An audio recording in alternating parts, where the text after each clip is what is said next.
Well, I once again find myself at the mouth of Bedwell Bay. This time I'm planning on going for a swim up to Farrer Cove. I think it's around 3/4 of a click, maybe up there. Or maybe it's 1.5 clicks up there.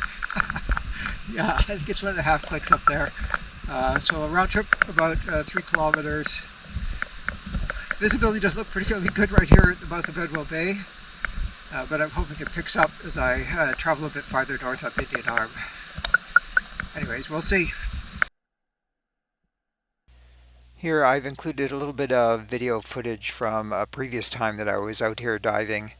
You can see a nice colony of feather duster worms.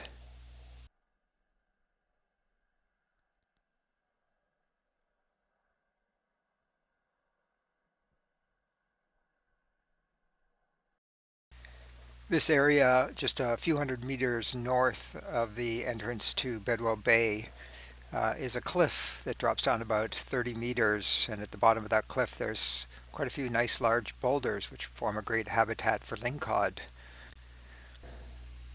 Sadly, the very abundant population of lingcod that used to exist here are long gone now, and I haven't seen lingcod here in ages. I can only ascribe this to excess fishing pressure, from myself, from my friends, and of course from line fishermen that used to frequent this area.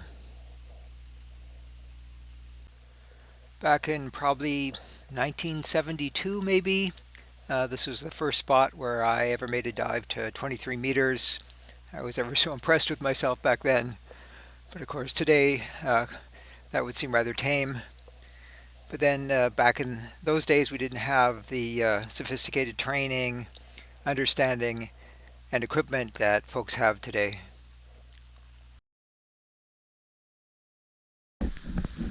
So I'm about halfway between the mouth of Bedwell Bay and Farrer Cove, and with a little bit of luck behind me, I have to go to the side of it, I'm not sure, you can see Jug Island, where I swam to last Friday, and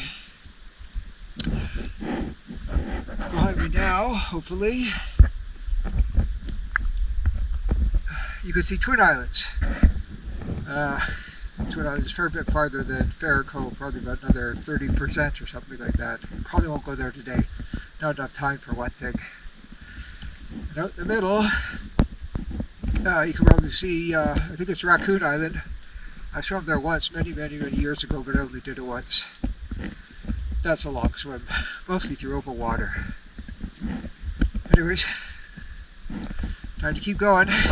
I found this dead salmon at the outfall of a creek, and if you look carefully you can see a small school of mysid shrimps gathering around it. Well, 1,500 meters and about 35 minutes later I'm at Farrer Cove, a spot I used to come to frequently when I was young to go spearfishing. I've been here in, that's like many places, decades. Certainly lots of interesting encounters here at Farrer Cove. Behind me, I believe it's still called Camp Howdy, and the 8 Quarters Tea Room. Below me, or somewhere below me, is a rock called Belvedere Rock. That never proved to be particularly productive for fish or anything. But the edges of Farrer Cove, the sort of north and south edges, sometimes yielded some pretty nice lingcod in the 10 kilo class, or about 20 pounds or 20 plus pounds. And the other interesting thing I've seen here was a mesoscaph, which is a type of submarine. I think they're meant for kind of mid depths, not super deep, like an Alvin, not super shallow. They're bigger than, let's say, a Alvin or a Pisces type submersible, but not like a full military submarine or anything. I was tied up at the wharf here, and the attendant actually let us clamber down into it and dive around it. It was quite interesting to see it. Anyways, yeah, 35 minutes here roughly. And we're about, I don't know, 2/3 or 3/4 of the way to Twin Islands, which are that way, further north. And that's probably about as far as I've ever swum from Bedwell Bay north while spearfishing. Not going to make it today, don't have time for one thing. My wife's waiting for me back at my exit point, and I promised her I'd be back in an hour and a quarter, and I think I'm going to be pushing it a little bit as it is. And the 35 minutes actually included a stop. I saw an interesting creek with a dead salmon. I was just kind of curious if there was a salmon right there. It looked like probably there is. But maybe earlier in the year we might be able to come up here and video some salmon. Anyways, let's spin around here for a sec and get a bit of video of the general vicinity of Farrer Cove.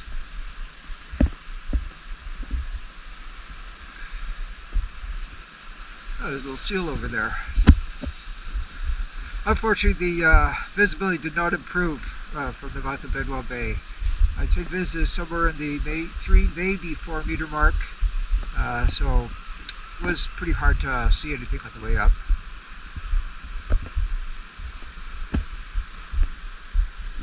Anyways, unfortunately I don't have time to dawdle here, so it's time for me to start heading back.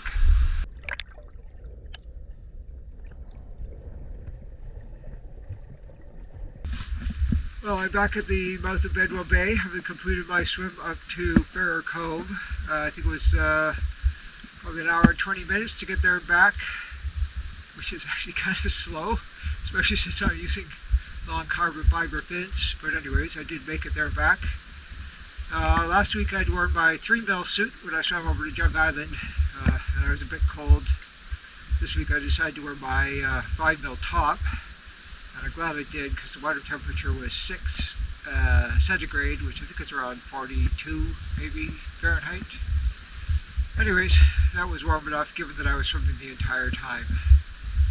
But I'm tired. Time to go have a rest.